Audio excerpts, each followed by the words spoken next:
Welcome to the Irishman, Englishman and Scotsman Football Podcast.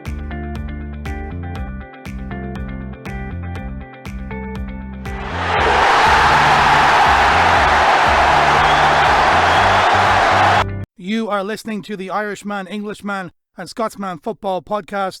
This is part 4 of our Away Day Confession segment with the Leeds United fans, and kicking us off is Dad. Now he calls himself Dad from the Lad to Leeds Breakfast podcast. How are you doing, Dad? Oh, mate, I'm great, JP. Thank you for having us on. This is an honour and a pleasure. Good stuff. Now, he's not my dad, because, like, if you're my dad, I'd be speaking like this, you know what I mean, lad? Proper Yorkshire accent, wouldn't it? You know what I mean? Oh, you've got to carry that all the way through this interview, mate. That's right, good. I will do. Okay, so... right, lad. You know, we'll chat a little bit about your podcast in a minute, but we're here for the Away Day Confessions. So, Dad, Tell me, please, your favourite away day venue as a Leeds United fan. Man, I mean, my favourite away day venue has to be, the time I had an amazing experience was Old Trafford and away. And the great experience was my dad and myself and my Uncle Rich. Uncle Rich was connected to someone and he got tickets, and we weren't in the Leeds end. We were in the Man United end, and this connection that my Uncle Rich had was a pretty good one, because the seats were 2 rows behind Alex Ferguson. Because you know that in Old Trafford, they are literally like up in the stand. You know, the famous place where Arsene Wenger stood that time. But we were like 2 rows from there, and it was a 0-0. And the great thing about it was, I think it was like Gary Kelly's first ever marking of Ryan Giggs. And what was wonderful, he had a blinder, did Gary Kelly, and he marked Ryan Giggs out the game. And you could hear, like, people were telling Fergie to sign Gary Kelly. They were like talking, you need to sign that lad, he's awesome. So that was good. But the bit that wasn't great was when we hit the bar. Chris Fairclough header hit the crossbar, and what's your natural reaction? I stood up, didn't I? I went, yeah! Oh, like that. Of course, yeah. Like, clip around the back of the head, and this lad just went, sit down. my dad just put my arm around me like that. I said, son, just stay there. We might have to go early now, because you have just identified who we are. And I was like, oh, no. And I actually went off to the toilet, and I was a bit naughty, and I made a little bit more of a mess, because I was at Old Trafford. That, you know, I had a little bit of, without grossing you too much out. There was, it was just a number 1, but yeah, I just thought, it's Old Trafford. I'll just leave a bit of a mess. Sit down, lad. Sit down. What a player Gary Kelly was, eh? Oh, it was fantastic. I mean, I think he's up there as one of most of it, apart from the Bremners and the Jack Charltons and stuff. You know, out of the modern era, I think he's the most. The player who's had the most games for us, which just shows how brilliant he was. The teams he went through, the Howard Wilkinson team, the George Graham team. You know, he got relegated with us and he stayed with us. So, he's an absolute club legend. Gary Kelly, Mr. Leeds. So, Dad, your least favourite away venue as a Leeds United fan? It's got to be the Stadium of Light, which might seem a bit odd, because anyone's ever been there, it's a pretty lovely stadium. It's really nice. The fans are brilliant up there. They're just, they're like the Geordies, they're just good fun. The only time they get nasty is when it's Geordie versus Mackham. So, there's obviously always the kind of like down the east, the northeast, there's always this. Leeds are the biggest club down, definitely in that northeast area. But obviously because Newcastle and the Sunderland there is a tiny bit of viciousness, but it's got nothing to do with that. The reason I hate it is because my mate let me down, who was meant to be coming with me. So I went on my own. So I was on it reduces the enjoyment a little bit. But I mean, I was like with family anyway. I was, with the Leeds fans. I was in the actual away end for this one. But I'd recently had kidney stones, and I actually had without again grossing you out, a pipe beside me. Yeah, and they put it in the worst way possible to put it in, but it was to help the kidney stones go from the kidney and out. But I got an infection, and I was at that game, and it was at the infection's worst. And even though amazing things happen, like James Milner scores his first goal for Leeds, which makes him the the youngest ever goal scorer in the Premier League. I don't think that's been beaten to this day, or maybe it has. Was I can't he think. 15 or 16? Just turned 16. So he wasn't the youngest ever Leeds player to score. I think that's Peter Lorimer. Peter Lorimer has someone scored when they were 15, something like that. But he scored then 16, and then Robbie Fowler. You know, what a team it was. You know, although we were struggling at the time, Terry Venables was the manager. Robbie Fowler scored. It was an away 2-1 win where it was badly needed. But I was in so much pain. I was like crumpled, like people thought I was like always celebrating something. But like I went to the toilet at half time and I saw I was white. I was, you know, like cold sweat. And it was because I had this infection. And ever since then, I've just never liked it. I see it on the telly or when I play it on FIFA, I just go, oh no, I've always hated the sight of it. I've always hated the sight of it. Yeah, I've got a similar story with me in Wales, but good stuff, Dad. Right, and you must have a juicy away day confession, an away day story for me. I mean, I think I kind of gave you the juicy one where I went into the Old Trafford toilets and I wasn't careful with what I did there. But I mean, I remember at Carlisle away. I mean, this is again, it all feels so naughty, but it was in the playoffs. We absolutely, there was loads of Leeds fans. We went up on the buses. It was like, the other way these away days, and I'm sure a lot of you guests you've had on say the same thing. It's always how I imagine like being on a Viking ship is like. And you're like going and you're all on this ship and you're going to a destination to take over. And I remember Carlisle away, and you know, I've actually got relatives in Carlisle, and this was really bad because I actually didn't go back home on the bus. I went to see my relatives. But there's so many of us at that away game, and we felt that I don't think Carlisle's ground was big enough. This was to get out of League One, by the way. This is where we've been. And literally the butty vans were so overawed. They just went, right, take what you want. So we're just like taking beers and food and Yorkie bars and burgers, whatever. They said, we can't handle this. And like literally, I felt really bad. And I think it was in the newspapers, in the local rag saying, Leeds fans destroy Carlisle. I felt really bad because I'd come up to see family that are up there. And, you know, I've got to admit, I did grab a Yorkie bar because I was hungry. Dad, a Yorkie bar. Yeah, so that's my noise, and I'm sure you've had a lot worse. But I just remember that as a mass, the Leeds fans were very naughty because we were there. There wasn't any trouble. There was just so many of them, and these people were like overawed by Leeds fans. Go! I need a burger. Come on, hurry up, and all this kind of thing. And they just went, hey, just take what you want. Just say what you want. Welcome to Carlisle. Welcome to Carlisle. Have you been back to Carlisle since, Dad? Loads. I've got family up there, but I'm always reminded by the family about when you lot came up for that playoff game, because obviously we won. Johnny Howson scored 2 great goals in that game. It was brilliant. And we went although we went to the playoff final and yeah, we got beat by Doncaster. Somebody told a story about bloody Donny up at Wembley. Right, lad, tell us all about the podcast. Yeah, I mean, it's an interesting one because there's so many Leeds United podcasts. We're just in the ecosystem of Leeds United podcasts, and Leeds United themselves have got a fantastic one that's out. With Patrick Bamford's on every week as well, and Jermaine Beckford. Ghastly weather, Patrick, old chap. Yeah, and he speaks posh, yes. That's exactly how he speaks. But ours comes from a completely different angle, and it's very fan-based. We call it the Leeds Fan Universe, which we talk to, because we are just a lad and a dad. My lad is born and bred in Stockport on the wrong side of the Pennine, so we're nearer Manchester. He's never lived anywhere else. So I was up against bringing him up in this area, Man City fans and Man United fans. They're all his mates support those two clubs, one or the other. And lad is 14 and he's a big Leeds fan. I mean, it's his life. Go on, Dad. And so, you know, if I went tomorrow, it'd be one of my proudest things I've ever managed to do. But we just decided, let's do a podcast because he wanted to talk Leeds, you know, he wanted to be a YouTuber and all that kind of thing, which you all want to be. And I said, well, look, you know, why don't we do a podcast?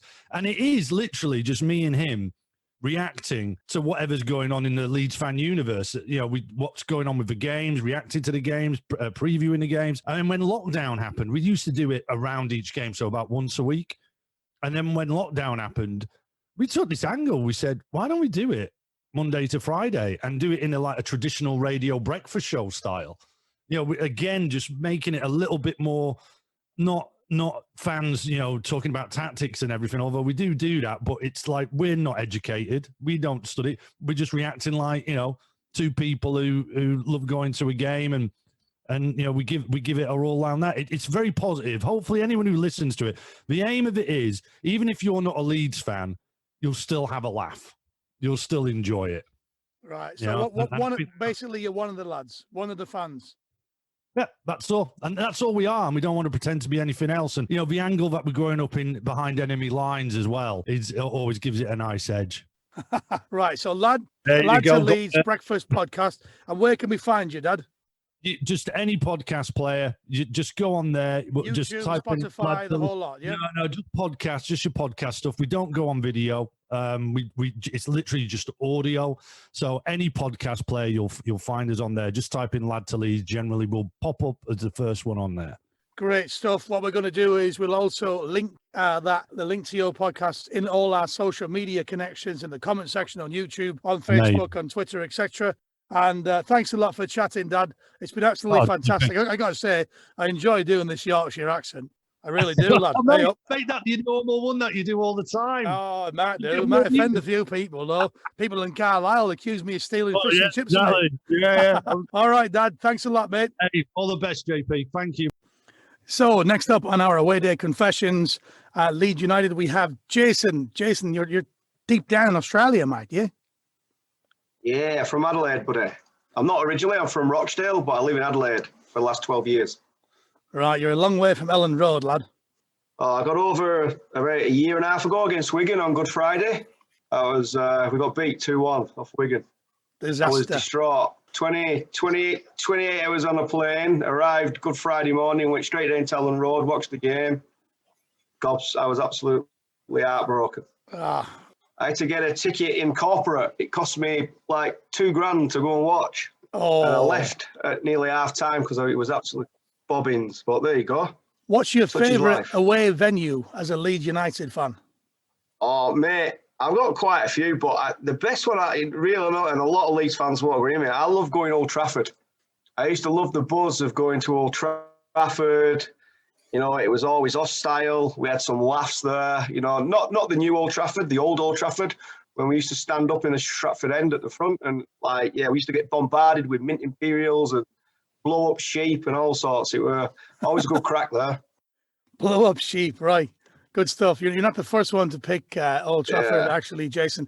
And your least favourite away venue as a Leeds fan? Not my least favourite. Oh, mate, I've got a few. Stamford Bridge, Sheffield United's ground. Used to always run the goal in there. Aston Villa. But, I'd say Chelsea. Chelsea was the worst one. Stamford Bridge, yeah? Yeah, the old Stamford Bridge when you used to have to stand behind the goal on the shitty tourists. They're all falling apart. Right, you're not the first one to pick Chelsea as a least favourite either. Okay, Jason, good stuff. And have you got an away day confession, a funny or an away day story for me, please, mate? Oh, mate, I've got a few, but one that stuck in my mind in 2000 when we played AS Roma in the UEFA Cup. It was when it was swine flu. Was that swine flu or bird flu with it? Swine flu, yeah. My cousins all went over for 3 days. Yeah, swine flu. All my cousins went for 3 days. I could only get a day off work, so I flew in the morning, and we're all going through the airport. There's about 1,000 to 2,000 Leeds fans all crammed together. And then as you get off the planes, as you go into the airport, they rammed you through this, basically sheep dipped us. It was like 200 mil, like just over your shoe in disinfectant. And you can imagine 1,000 of us all going through 2,000. All of a sudden, everyone's going, meh, meh, meh. And this 2,000 was walking through this sheep dip, firing like sheep. And the coppers are all looking at us like they didn't have a clue what we were doing. It was hilarious, man. Hilarious. The funny ones. And the other one, it wasn't funny, really. We're in Aston Villa. You go to Aston Villa, you park in the back streets, and there's little little Indian guys with turbans on. Can we watch your car, mate? And first year we went there, we went, nah, mate, we're all right, it's fine. Come back, yeah, windows are smashed. So next year we went there, yeah, mate, there's 5 here. There's another 5 when we get back if our car's all in one nick. And guess what? Yeah, you get back and your car's all right, mate. Well, yeah, they're lesson learned. Many, mate. Many. We used to get picked up. We were from Rochdale, and Halifax Supporters Club used to pick us up on a coach. We used to be literally on the motorway on the M62 waiting for us, and we'd just dive up across the fence and get on the coach, and we had some mega away trips down to London. Cowell Road was always a good one. Long trip, and used to stop at many pubs on the way and have some crack. You know, there'd be some pubs in the country, and it'd be Leeds after Leeds coach just get, pull up, and lads would get off and get on all the time. It was brilliant. Good stuff, Jason. Thank you very much. Down there in Adelaide, in Australia. John, where are you based, John? Based in Stratford on Avon now, but originally from Boston Spa near Wetherby. Stratford upon Avon. I went there on a school tour once, something to do with Shakespeare. Yeah. I didn't learn much from it, though. No. Right, John, you're Leeds through and through. What's your favourite away venue as a Leeds fan? Mine is White Hart Lane, the old Tottenham, and mainly because, for us, the away day experience was going to different grounds, finding a unique boozer, having a crack, and at White Hart Lane we found the best, and it was one of those called a ship, and it was only about 250 yards from the ground, but the landlord, when we got to know him, he used to barricade the front door up with railings like that, because Leeds used to have a bit of a tasty day down there, running down the high street and everything like that. But he used to put this barrier across, and once you got to know him, you could just move the barrier, walk in, and you basically had the old pub to yourself. And it was just one of those. They used to go off to the betting shop and put the bets on for you, bring you food. It was just one of those old-fashioned bars in the middle of the pub, circular bars, old Irish ones, absolutely. So every year, that's where we used to go. Brilliant. Good stuff, John. And your least favourite away venue? Barnsley. Barnsley Has away. to be Barnsley. Unbelievable. And he was always pissing it down when we went. No shelter. They used to give you these crappy plastic mats, and just horrible. Absolutely horrible. Right. And your away day confession or away day story? So this was actually at Barnsley away. Okay. And it was raining as usual. And in the morning, I'd actually been taking my mum's washing in from the washing line. All right. So we'd been getting ready to go for the game. Started to rain. I said, before you go, can you just take the washing in? So I took the washing in, went inside, went to the ground, went to the pub. And getting searched on the way in, the policeman went into my trousers and said, "What are these?" And I'd forgotten to put to put the washing pegs back in the basket, and I'd left them in my pocket. And I tried to explain as best I could that actually it was a good deed I was doing for my mum before I went to the game. And it nearly resulted in a night in Barnsley jail, but he saw the funny side in the end. And, fair play. We went on them 1-1-0. Well, at least you got the result right. Good stuff. Good stuff. Brilliant, lads. Thank you very much. Cheers. Thanks, John. And next up, we have Paul in Leeds. Paul is a co-host of the Leeds That, a Leeds United podcast. How you doing, Paul? Yeah, not too bad, all things considered. How about you? Yep, can't complain, buddy. Can't complain. Lots of football to keep us busy. We'll have a chat about the Leeds That podcast pretty soon. I am going to ask you, of course, we'll go into our away day confessions. So as a Leeds United fan, can you tell me your favourite away day venue, please?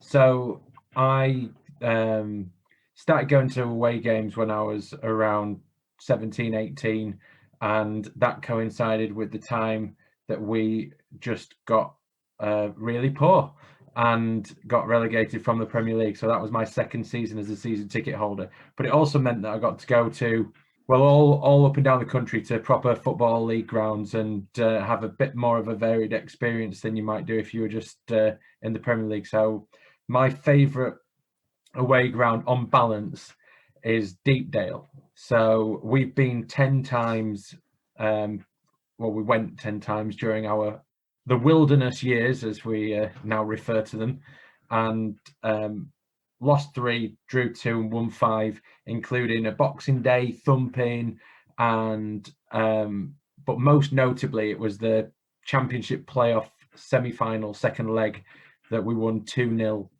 and we were 1-1 after the first leg, and obviously that was our second season down, and we thought we were going straight back to the Premier League. Just about how wrong we were, but they always let us have a whole stand. There could be 6,000-8,000 Leeds fans. It's absolutely rocking. My friend, who's another host on the podcast, went to university there, so it was always a great time, great experience, and I think I went to every game except for one during that time period, and it was brilliant. Good stuff, Paul. And your least favourite away venue? I'm going to do this on the basis of the whole club, and it's part of a wider curse that's afflicting us at the moment, which is our inability to win in London. And I'm going to go with Griffin Park, and I'm saying that mainly because Griffin Park is no longer with us as well, so can't cause us any more harm. But we didn't win there for, it's not as bad as it sounds. It was 10 games, but dating back to 1950. And I went in to our first visit in League One in 2009. And it was when we were really flying, and we went down, and we thought it was one of them games where we should have been able to turn up. Our players were decent enough, and it was going to be one of those easy ones. And it was 0-0, and it was a horrendously dull game. And going to London from Leeds in a day for a 0-0 dour game that turned out to be part of a wider picture of being pretty poor in London in general wasn't great. So I'm going to stick Griffin Park in there. Griffin Park, right. I mean, Leeds these days, though, I think can win in London. Win anywhere, really, with the football they're playing. Under Mr. Bielsa, certainly the most attacking and the best team to watch, I think, for any neutral Leeds at the minute. So, yeah, I'm sure better results in London will follow, Paul. And have you got an away day confession for me, an away day story?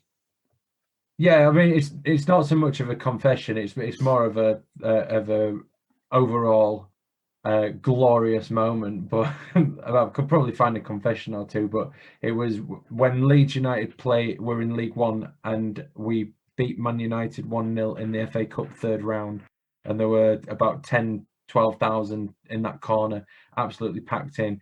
It was snowy. I'd actually gone to Stoke versus York the day before in the coldest game I've ever been to, and it was proper winter. Everything felt like it should have been called off. Got to Old Trafford, again, miraculous kind of victory. Like, we went there and got hit for 6 this season with the Premier League team. But after the game, you ride in the crest of a wave, because we've had such grim times for 6-7 years at that point. And we got back to Leeds and went for a celebratory curry, and Jermaine Beckford, who scored the goal for Leeds that day, came and sat next to us on the table next to us in the curry house.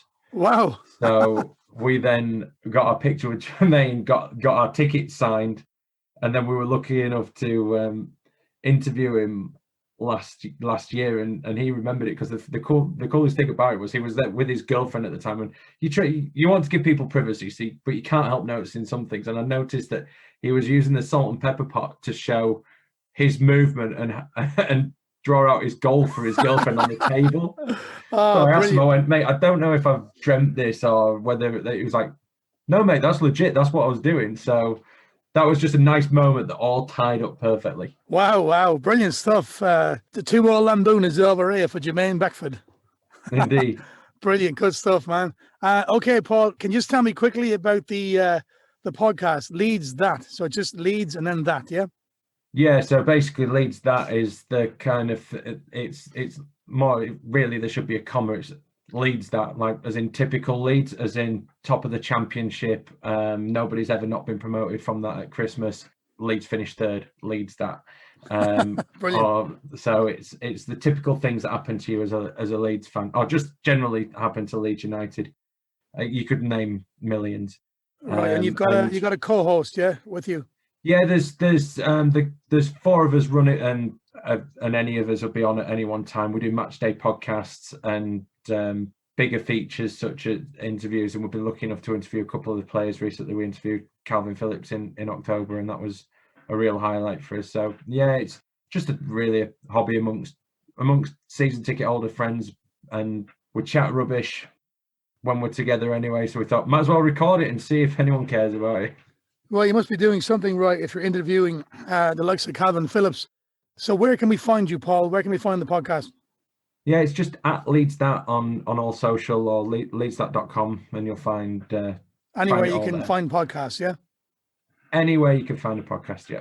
Good stuff, mate. What we'll do is we'll leave a link to your podcast on all our social media, and we'll give it a shout out on the radio as well. Paul, thanks very much, buddy, and best of luck for the season. Brilliant. Cheers. So next up on our away day confessions, Leeds United fans, we have Phil. How you doing, Phil? I'm all good, thank you, mate. How are you? Now, if you've ever listened or heard the name Opta Stats on Sky Sports, Phil is the man behind that. Yeah, so Opta is obviously a stats collection company, and we just sit and watch football. It's a bit like playing FIFA, but backwards is how I'd describe it. So instead of having a PlayStation controller in your hand and you press X for a pass, if you see a pass on the screen, you have to type in the player's number and then hit the space bar, and that logs every single detail that the players are doing. Collect the amount of passes, the amount of touches, the amount of absolutely every detail you can possibly conceive around a football match. Sounds like a dream job to a lot of us, mate. It is. It's the best job in the world, mate. Unfortunately, I got made redundant about a year ago, so I was working there for 6.5 years. So they were the best years of my life, and it's managed to give me some sort of inspiration as to what I want to do in my life now. But good stuff. Right, you're a lifelong Leeds fan, Phil, yeah? Born and raised, mate. What's your favourite away venue? It's a bit of a cop-out, but I've got to go Wembley. I mean, I've been to the new camp, not with Leeds, but even the new camp and watching Messi in the new camp, the hair raising of sitting amongst, I know there was meant to be 50% allocation on the day, but the playoff final in 2008, there was definitely 60,000 Leeds fans there that day, and 60,000 Leeds fans singing Marching On together at Wembley is just the most goosebumps I've had in my entire life. And I've had a kid. When you've watched the firstborn child coming out and it still doesn't compare to Leeds United at Wembley, that's when you know you've experienced greatness. Don't tell the missus that, Phil. It's all right. We're not together anymore. It's fine. Okay. Right. Yeah, you're not the first person to pick Wembley, but it sounds like Leeds took over London that day. Definitely. On the train all the way there was obviously both teams were from Yorkshire, so the train down, you had a good mix of Leeds fans there and Donny's fans as well, and it was friendly before, and then for some reason I couldn't leave. Like, it was my first ever trip to Wembley, and I was just so in love with the place that even after the final whistle I stayed behind. I watched Donny lift a trophy. I think I was one of the last Leeds fans there. I was only a teenager. I was with my mum, and on the way back, unfortunately, there was no Leeds fans on the train with us. It was just Donny fans. So that wasn't the nicest trip home, but you know, if someone can't rip the piss out of you for a 3-hour journey, what else are you going to do? It's a magical venue, all right. And your least favourite away venue, Phil? I'm not going to lie. I mean, a lot of people say it's the opposite, but I thought St James's Park, Newcastle. Unfortunately for me, it was a Capital One at the time Cup clash, and Papish Cisse scored the winner, and I could only get a ticket in the home end. I couldn't get a ticket with the away fans because we sold out. I think we took 9,000 or something mad like that. And obviously for the away fans, you sat up in the heavens. Like, I think it must be the highest tier in English football. It's ridiculous. But our fans partied for 90 minutes, and honestly, like, apparently I was sat in the most vociferous part of home support. I didn't hear them sing once for 90 minutes. And all I wanted to do was just get up, walk out, and somehow find my way up to sit with the Leeds fans, because it was horrible. Obviously, we lost, and even when they scored, they didn't sing. So, I mean, we get at Ellen Road, obviously not right now because we can't go, but week in, week out, we get passion. If you've sat in the Cop, you get passion. If you've sat in the South Stand, you get passion. Even if you sit in the West Stand, you get a bit of passion. But there's just nothing at St James's. Dead. Right, interesting. I'm very, very surprised to hear that, Phil. And you must have a juicy away day confession and away day story for me. I don't know if it's so much as a confession. I mean, I've got two little bits that I can sort of point you out to. I mean, I was almost born at the old Wembley, the Charity Shield where Leeds beat Liverpool 4-3 and Cantona scored a hat-trick. My mum was 8 months pregnant with me on the day, and she still got in. And she almost dropped, apparently, when Cantona scored the winner. And then obviously, typical Leeds, we went on to concede late goals. Strachan scored an own goal and tried his best to make it as typical Leeds nervousness as he could.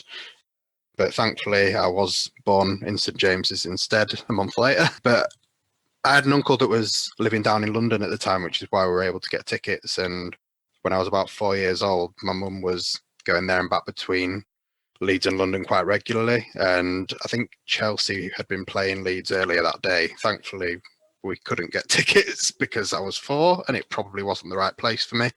But similar to the way I teach my son now, all I knew at 4 years old was to sing Wash Your Mouth Out, Son. So when my mum took me and my brother onto a train full of Chelsea fans in our Leeds kits, I just couldn't help myself. So my mum was shitting herself, naturally, because of Chelsea fans and their reputations preceding them. But it was an uncomfortable journey for my mum for half an hour on the tube across London. But yeah, thankfully no walls coming down like my mum had to put up with, or bricks being thrown at me, apart from by Millwall fans at Ellen Road on away days. So yeah, my best stories are probably just of being in London and trying to wind up people as a child.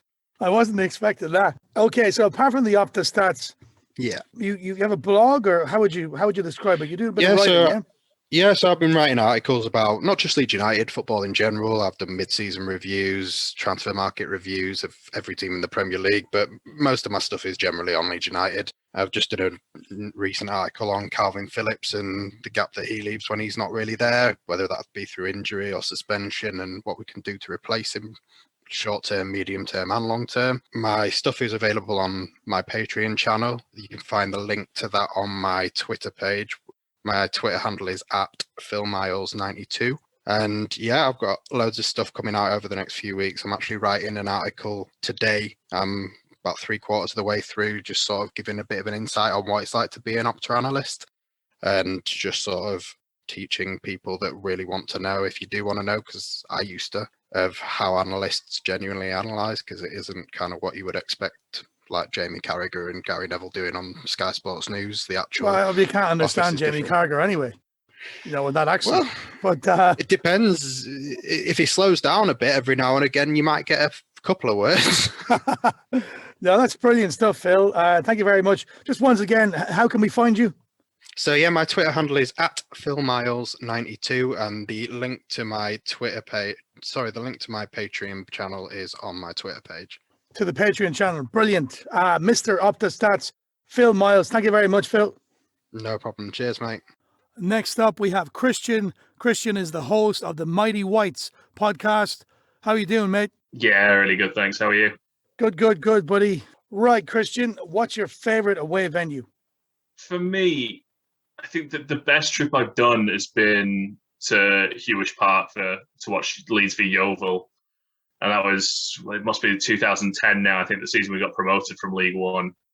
Because, I've kind of been lucky enough as a kid to do a few of the bigger stadiums, been to Anfield, I've been to, not the Emirates, but, I've done a few of the bigger stadiums. And then you kind of go to this place where it's kind of like a concrete bunker with a burger van just outside. You're on completely exposed terrace, but it was Easter Monday. There's, maybe 1,000 Leeds fans kind of packed into it. And it was such a fantastic trip. It got moved for TV as well. So it was an early kickoff. So you're leaving at 4:30 in the morning, I think. Ooh. Yeah. So that was a nice early trip. But yeah, like the atmosphere was absolutely fantastic. We were kind of still pushing for promotion in League One at that point. We'd been top, and then we'd had the awful run after we beat Man United. But yeah, we went there, and Richard Naylor scored twice, and we won 2-1. And for a brief second, it's fine. We're getting promoted. Everything's fine again. It's my favourite ever away trip I've done. Good stuff. Brilliant. And your least favourite away venue, Christian? I think it's got to be the Emirates. I love the stadium is so nice on the outside. They've done everything that you kind of want as a fan, but as soon as you get inside it, it's all it's all kind of just a bit too nice. Like yes, the leg room's good, and yes, the seats are comfortable, but as an away fan, you kind of just, as you're going to be standing up anyway. There's just something that doesn't feel quite right about that. Like you kind of just, there's a little bit you kind of wants to be treated like, no. We're the away fans. You're not meant to be this nice to us. Like, stop putting on local beers and stuff. Oh, good stuff, Christian. Okay, and your away day confession, your away day story. As a kid, one of the grounds I went to twice was Coventry's old stadium, Highfield Road, which I quite enjoyed. And the first time I went there as a kid, we were on the very back row, and there was kind of like a concrete sort of beam that ran along the back. So people, instead of like trying to down the levels and move around, people were just kind of walking behind us all the time. And during the game, one guy kind of, without us noticing, was just kind of sneaking up and down this thing, and I'm pretty sure he was on the rob a little bit. And he basically, my dad turned around and caught him like starting to go through our back, and he like scampered off pretty quickly. He came back and just looked at my dad and just went, "Hey mate, be careful. I think there's someone around here stealing things." And my dad, like, I think he was getting restrained by a couple of people about to like throttle him. And this guy was just like with a smile and a wink in his eye, just like, "Ah, that's cool. We're fine now." Such a strange thing to see. You never see that at football stadiums, but that's one of those that stuck with me. Highfield Road, huh? Yeah, I quite like that place actually. My memories of it anyway. I've no idea like the hassle Coventry have had since they moved, but I don't know at what point Coventry thought they needed a 45,000 seater stadium or anything like that. But yeah, that's one of those stadiums that I've, like as a kid, I just happened to go to, and now it's one of the few that I've been to that's gone. Now, Christian, you're the man behind the Mighty Whites podcast. Tell us about that. Yeah, me and my co-presenter Jack, we were both big fans of the square ball. The majority of Leeds fans are, and for a couple of years they kind of tailed off a little bit and would recording infrequently and stuff. And I think at one point they went about 5-6 months without doing an episode. So we decided to start a podcast and just think, well, if they're not going to do one, we might as well have a go. And it's been great for me. I've really enjoyed doing it. And especially the last couple of years, kind of us just documenting how much better we've been than we had been in the previous 15 years. Right, the Mighty Whites podcast. Christian, where can we find you? Yeah, we are on Twitter at Mighty Whites Pod, and pretty much anywhere you podcast you can find us on iTunes and Stitcher. Episodes go up on YouTube. We do now record them live as well that go through Twitter and Facebook as well. Good stuff. That's the Mighty Whites Leeds United podcast, folks. We will, of course, link it to all our social media connections, YouTube in the comment section, Facebook, Twitter, etc. Great stuff there, Christian. Thank you very much. Right, next up on our away day confessions, Leeds United, we have Mark in Nashville, Tennessee. Mark? That's right. Good morning. You're a long way from Ellen Road. Yeah, actually, you know what? I could show you. My missus bought me a sign and it says I gotta walk, but we are exactly 4,076 miles from Ellen Road. That's the best Christmas present ever. Right, buddy. Straight into it. What's your favorite away venue as a Leeds fan? So I liked Upton Park, Anfield. Anfield we always lost, but I really had a soft spot for St. James's. The atmosphere was always great. There was good banter. They usually had a full crowd, so that was always great too. 52,000 Geordie singing. Yeah. A few have picked St. James's as their least favorite, and because they're up in the gods, the away fans. Yeah. Oh yeah. Well, I'll tell you a story later. I wasn't there, so. Okay, right. And your least favorite away venue, Mark?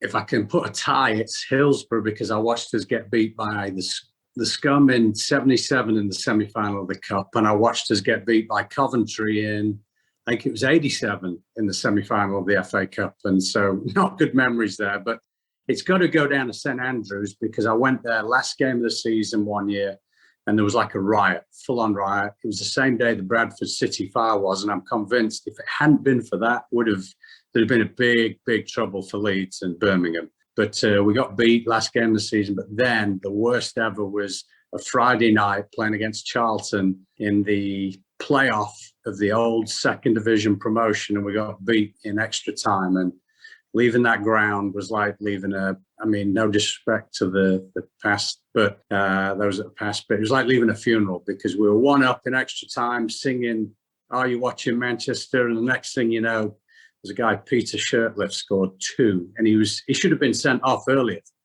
And that was just heartbreaking. Now, so St Andrews is least favourite, hands down. Right, just going back to that, the Bradford, was that 1985?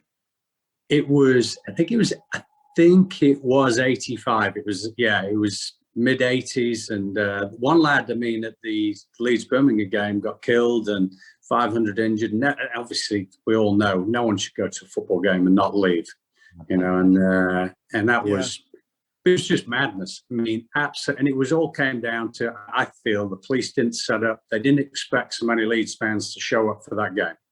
And it was back in the day where it wasn't all ticket. It was you paid on the gate. And it was just chaos. Different times altogether. Okay, Mark, have you got an away day confession, an away day story for me? I do. So I said St James's. So my old mate, Russ Donnelly, he was a Newcastle fan. We went to school together in Leeds. He was a Newcastle fan because his dad was, and from that area. So Leeds drew Newcastle in the second round of the Milk Cup. That was before the energy drinks took over, I guess. And it was when they had 2 legs in the second round. I don't think they had it after that, but 2 legs home and away. First leg at Ellen Road, and we decided we wouldn't watch it together, but we would go together to the game at Newcastle, and whichever team looked like they were going to be going through would go in their end. Well, Newcastle wins 1-0 at Ellen Road, so guess where I'm stuck? I'm stuck on the Gala Gate with my mate, 14 years old. I got a Leeds shirt underneath about 3 levels of clothing. We walk in, and they score. Newcastle score again, so now it's 2-0 aggregate. They're all going mad. And we end up scoring 2, going to extra time, scoring 2 more. So we win 4-1 on the night after extra time. And places, I'm the only happy one on the Gala Gate end. And I'm stood on the Gala Gate, and they're singing songs. And of course, they're all we all hate Leeds, and fucking Leeds. And of course, I'm just changed it. We all love Leeds and Leeds. Under my breath, of course, because I didn't want to get my head kicked in. And then the best to me that night was Frank Worthington, if you remember him, quality player. He scored a goal, and he stood on the end, and it felt like he was standing on the end of their goal line after scoring this goal and almost conducting their fans, because they're all giving it, Frankie, wanky, Worthington. And of course, I'm changing it to Frankie, Worthington. And it was just one of those nights. It was that was the beauty of football, and fair play to the Geordies. Even in losing, they've got a great sense of humour. Those lads, they just they took it on the chin. I mean, I didn't tell anybody until afterwards that I was a Leeds fan stood on the Gala Gate, but I was, and it was a fun time. You valued your life. I Mark. did. Yeah, absolutely. Yeah. It's a cracking stadium, though, and when it's full, when it's rocking, 52,000. It's an amazing place to watch football match. Brilliant stuff, Mark. So from Nashville in America to Kildare in Ireland, Joe, how you doing? Not too bad. Cheers. Good stuff, Joe. Also a lifelong Leeds United fan. Joe, what's your favourite away day venue? My favourite away day venue was Highfield Road, Coventry. Coventry City away, yeah. Coventry. Any particular reason? The reason it was a League Cup semi-final, and it was a neutral venue, and we played Nottingham Forest. Although we lost, I was in the stand with the Leeds United supporters, and the atmosphere was unbelievable. I'd say I was only 19, 20 at the time, and it would have been my second away game that I went to. Good stuff. So your least favourite away? My least favourite away was the first time I ever saw Leeds United play. I was 16, and it was Selhurst Park in Crystal Palace. I remember going to the match all excited. First match. This was the first time I was ever going to see my heroes playing, and I was looking forward to it. Got the train down, and the first thing that struck me when I got to Selhurst Park was the amount of police. And because I was an away supporter, I was supporting Leeds. I wasn't going to go into the Crystal Palace end of the ground, so I went into the away supporters. We were at the back goal. We were on the terraces at the back of the goal, We were beaten, I think, 2-0.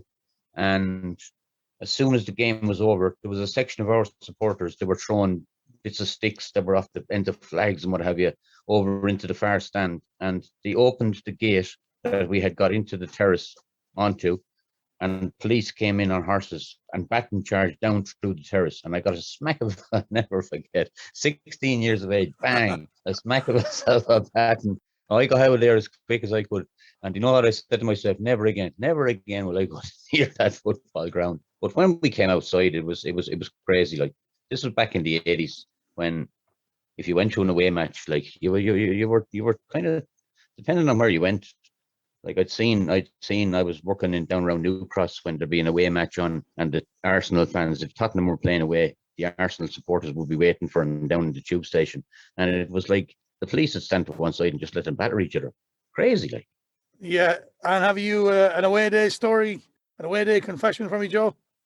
An away day confession would be that when I went to Highfield Road, I didn't pay to get in. I went with 4 or 5 of us. We were after having a few drinks. In Coventry, and we decided. And they said, "There's a match on up on Highfield Road." And I turned around and said, "I'm supporting Leeds all my life." I said, "I want to go to that." We're not fucking paying. So we ended up jumping. We listened. We got up to the turnstile, and one by one, you want to see, I was kind of, I don't know, was I in the middle or was near the end, but I kind of nearly got caught. Your man tried to grab me, didn't get me, and he came running there. But we were going up into the stand. We were. There's nothing better than watching your team play if you can see them playing for free. But I will say For though, free. lads, like I've I know we spoke to a lost. lot We of lost. people, Listen, in the we last lose. few weeks, and you know, the guys that are a little bit older, a lot of the stories revolves around getting out of a ground. You know what I mean? Looking to be alive and all sorts of madness. And then the younger guys I speak to, you know, they wouldn't have a clue, and the story's totally different. But absolutely brilliant. Mark in America, Joe in Kildare in Ireland. Great stuff, lads. Thank you for listening. If you'd like to hear more of our podcasts, please click on the red subscribe button on the bottom right-hand side. Thank you.